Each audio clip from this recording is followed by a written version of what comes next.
Bon, on a vu les bases concernant les suites. Maintenant, on va voir comment on exprime une suite avec une formule explicite. Et on voit ça maintenant.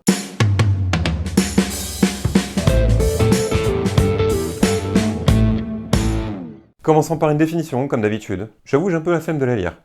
Vous faites pause, vous la lisez, et puis... Bah, vous n'avez pas fait pause?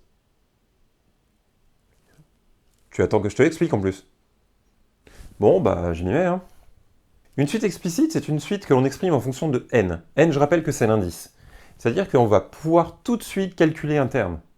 Et ça, c'est quelque chose de super sympathique à faire. Parce que vous allez voir que c'est pas toujours le cas. Mais là, en l'occurrence, on est sur la forme explicite. C'est-à-dire qu'on va pouvoir écrire notre suite, l'expression de notre suite, en fonction de n. On aura juste à remplacer n par le terme que l'on veut chercher, ou plutôt par le rang que l'on veut chercher, et on trouvera notre terme. Nickel, non? On va essayer quand même de trouver ça avec un exemple. On va imaginer cet exemple-là, u de n est égal à 3n moins 1. n représente le rang. Si je suis de rang 0, il va falloir que je remplace n par 0, tout simplement. Bon, juste pour se le rappeler, u, c'est le nom de la suite. C'est la suite u de n, u, c'est le nom de la suite. Et n, c'est l'indice.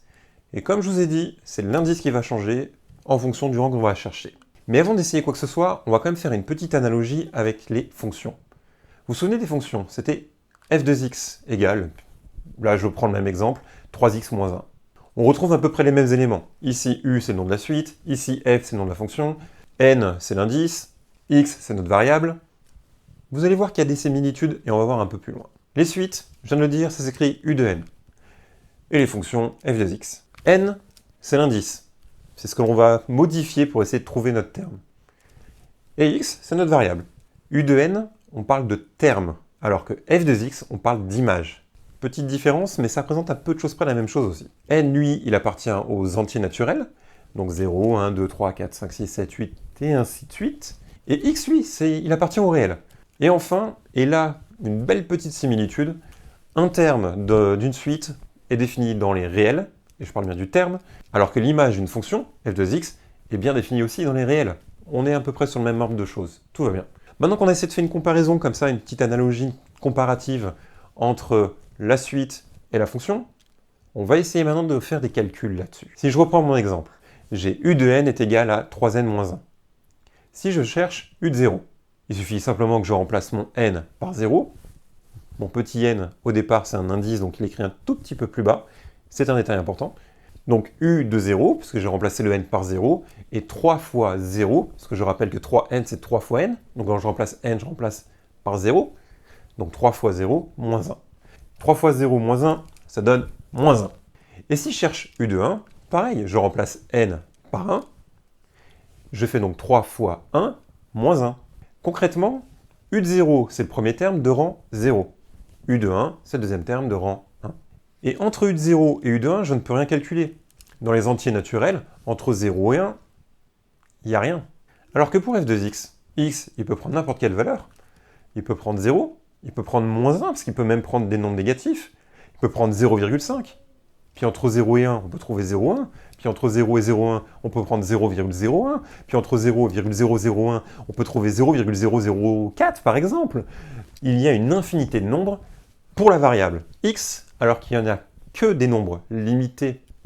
C'est pas tout à fait le bon terme, mais en gros, on ne pourra prendre que les entiers pour n et les entiers positifs. Vous commencez à voir un petit peu la nuance entre les suites et les fonctions? On continue. Allez, je reprends toujours sur mon exemple. Tout à l'heure, j'avais dit que u de 0, c'était remplacer n par 0.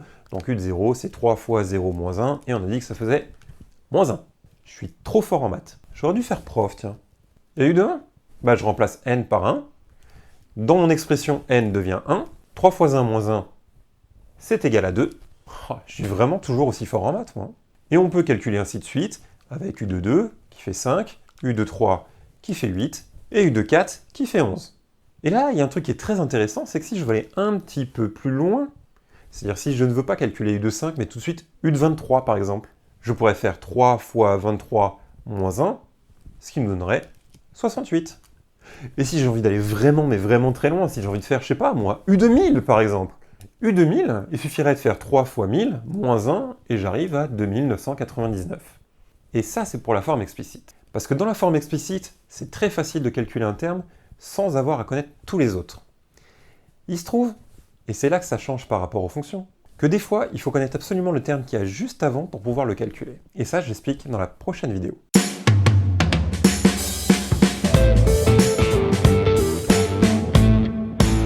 Donc ça, c'est déjà fait, je passe à la suite. Est-ce que je suis net?